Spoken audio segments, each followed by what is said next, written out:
Di sebuah desa terpencil bernama Karangjaya, hiduplah seorang gadis bernama Darsi. Darsi dikenal sebagai gadis yang lugu, sederhana, dan sangat penyayang. Namun, nasib buruk selalu menghampirinya. Sejak kecil, Darsi dijauhi oleh teman-teman sebayanya karena dianggap aneh dan terkutuk. Ayah dan ibunya pun sering mengabaikannya karena percaya bahwa kehadiran Darsi membawa kesialan.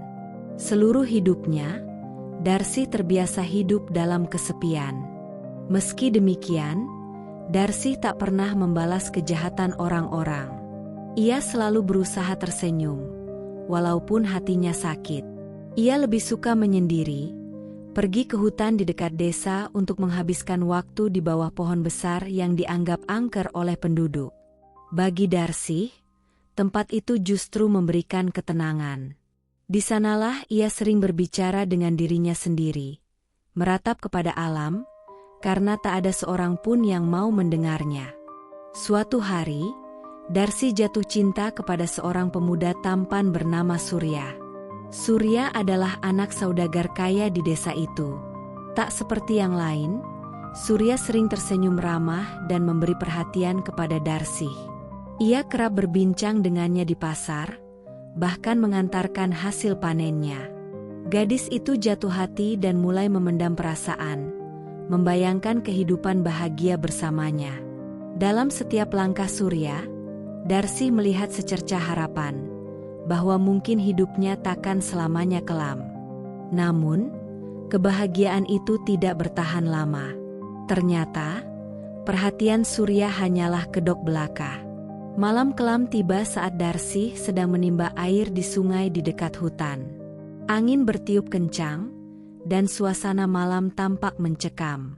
Tiba-tiba, Surya dan teman-temannya muncul dari balik gelap, tertawa terbahak-bahak. Dengan kejam, mereka mengolok-olok Darsi, mencemooh perasaannya yang selama ini disimpan rapat. Surya, yang semula dasi kira baik hati, memimpin semuhan itu dengan tawa dingin. Kau pikir aku serius denganmu, Darsi? Siapa yang mau dengan gadis seperti kamu? Kau tak lebih dari bahan tertawaan. Surya mengucapkan kata-kata itu tanpa belas kasihan. Teman-temannya ikut tertawa, mempermalukan Darsi tanpa ampun. Air mata Darsi mengalir deras. Di tengah malam yang kelam, hatinya yang hancur dan tubuh yang lelah tak bisa menahan rasa sakit. Dalam sekejap, impian kecilnya tentang cinta dan kebahagiaan musnah di depan matanya. Malam itu, Darsi menghilang dari desa. Pagi harinya, warga desa gempar. Tubuh Darsi ditemukan tergantung di hutan kecil di pinggiran desa, tepat di bawah pohon besar tempat ia sering menyendiri. Lehernya terjerat seutas tali, wajahnya pucat, namun masih ada air mata yang membekas di pipinya. Kematian Darsi mengejutkan seluruh desa, namun sayangnya, hanya sedikit yang benar-benar merasa bersedih. Bahkan keluarganya pun tak banyak bicara. Mereka hanya melakukan upacara seadanya, dengan wajah yang tak menunjukkan rasa duka sama sekali. Beberapa hari setelah kematian Darsi, kejadian aneh mulai terjadi di desa. Setiap malam, warga sering mendengar suara tawa pelan yang terdengar dari pepohonan di hutan. Suara itu seperti tertawa, namun dengan nada yang begitu mencekam dan dingin. Tak hanya itu, angin dingin kerap menyapu desa secara tiba-tiba, meski cuaca seharusnya hangat. Desas-desus tentang roh Darsi yang gentayangan mulai menyebar. Masyarakat mulai merasakan ketakutan, terutama mereka yang pernah ikut mempermalukan Darsi. Warga yang pernah mengejek atau memusuhi Darsi mulai mengalami mimpi buruk. Dalam mimpi itu, mereka melihat sosok Darsi mengenakan gaun merah, menatap mereka dengan tatapan penuh amarah. Wajahnya yang dulu lugu kini berubah menyeramkan. Mata merahnya berkilat-kilat seperti api, sementara mulutnya tersenyum dingin. Suatu malam, seorang pemuda desa yang pernah ikut mengolok-olok Darsi ditemukan tewas dengan leher patah di hutan. Wajahnya mengerikan, seolah-olah menyeratkan rasa takut yang amat sangat sebelum kematiannya. Tidak ada yang tahu apa yang terjadi, tetapi orang-orang mulai curiga bahwa roh Darcy sedang membalas dendam. Kematian itu membuat desa semakin tegang. Warga desa mulai menyebutnya kuntilanak merah. Berbeda dari kuntilanak lainnya yang dikenal mengenakan gaun putih, sosok Darcy muncul dengan gaun merah menyala, mencerminkan amarah dan luka batinnya yang mendalam. Ia berjalan melayang dengan rambut hitam panjang yang menutupi sebagian wajahnya. Matanya merah menyala, menatap tajam siapa saja yang melihatnya.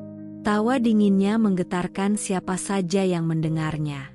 Surya, yang ketakutan setelah beberapa kematian misterius menimpa teman-temannya, memutuskan untuk meninggalkan desa.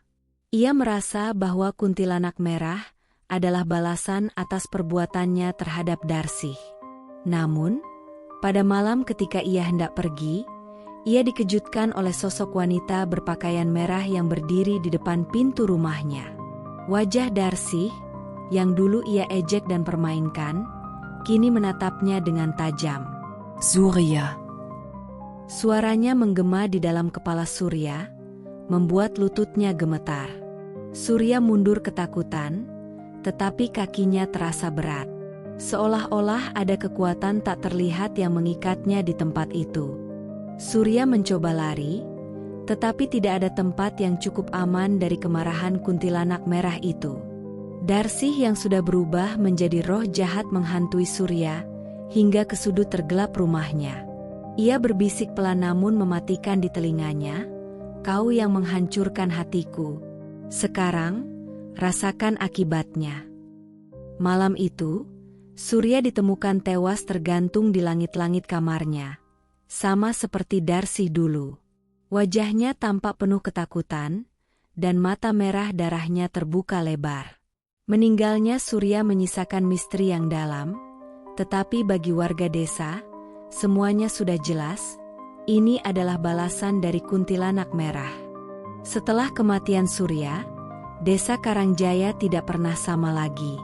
Warga percaya bahwa Darcy, sebagai kuntilanak merah, akan terus menghantui siapa saja yang pernah menyakitinya atau orang-orang tak berdosa di sekitarnya. Suara tawa pelan masih terdengar di antara pepohonan pada malam hari, dan mereka yang berjalan sendirian di tengah malam seringkali melihat sosok bergaun merah di kejauhan. Keluarga Darcy mencoba mencari cara untuk menenangkan arwah putrinya. Mereka memanggil dukun dari desa lain untuk melakukan upacara pengusiran roh.